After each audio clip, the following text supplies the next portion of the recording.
நிறைவாழ்வு AG சபை வழங்கும் morning மன்னாவிற்கு உங்களை அன்போடு வரவேற்கிறோம். கர்த்தருடைய பரிசுத்த நாமம் மகிமைப்படுவதாக. இந்த நாளிலே உங்களை சந்திப்பதிலே மிகுந்த சந்தோஷம். எனக்கு அன்பான தேவ பிள்ளைகளே, உங்களுடைய நம்பிக்கை இன்றைக்கு எதன் பேரில் இருக்கிறது? யார் பேரில் இருக்கிறது? இன்றைக்கு நாமே ஆராய்ந்து பார்ப்போமாக. நிறைய நேரம் நம்ம நம்பிக்கையை வேற எங்கெங்களாமோ வச்சுப்போம்.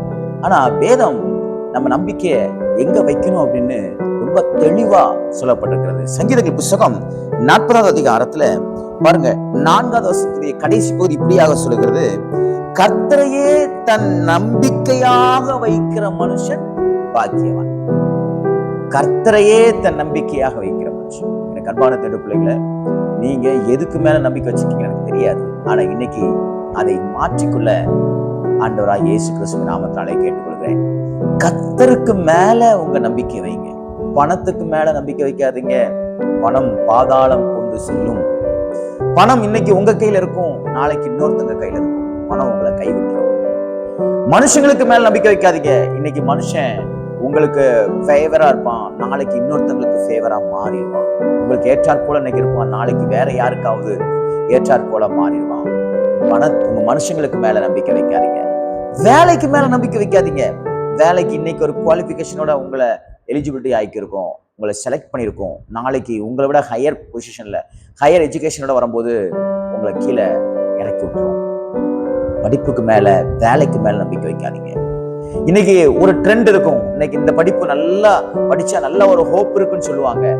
கொஞ்சம் சீசன் மாறுதான், அதுக்கப்புறமா அந்த சீசன் மாறிச்சுன்னா உங்க படிப்புக்கு வேல்யூ இல்லாம போயிடும். படிப்புக்கு மேல உங்க நம்பிக்கையை வைக்காதீங்க. உங்க உறவினர்களுக்கு மேல உங்க நம்பிக்கையை வைக்காதீங்க. மனுஷர்களுக்கு மேல உங்க நம்பிக்கையை வைக்காதீங்க. அவங்க இன்னைக்கு உங்களை சார்ந்துக்குவாங்க, நாளைக்கு வேற யாராவது சார்ந்து கொண்டு உங்களுக்கு விரோதமா பேசுவாங்க.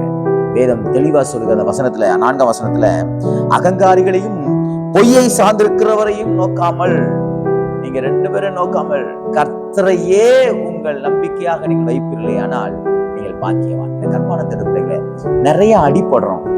மனுஷங்களை நம்புறதுனால, மற்ற காரியங்களை நம்புறதுனால, அதிகாரிகளை நம்புறதுனால, வேலையை நம்புறதுனால, மற்ற எல்லா காரியத்திலையும் நம்ம நம்பி தோற்று போன நிலைமையில அப்புறம்தான் நம்ம கண்கள் திறக்குது. ஆனா இன்னைக்கு இந்த வேலையில கர்த்தர் சொல்லுகிறார், உன் கண்கள் திறக்கப்பட வேண்டுமே. ஆனால் அடிபடுறதுக்கு முன்னாடி, மோசம் போவதற்கு முன்பாக, உன் பெயர் கெட்டு போவதற்கு முன்பதாக கர்த்தருக்கு மேல உங்க நம்பிக்கை வைங்க.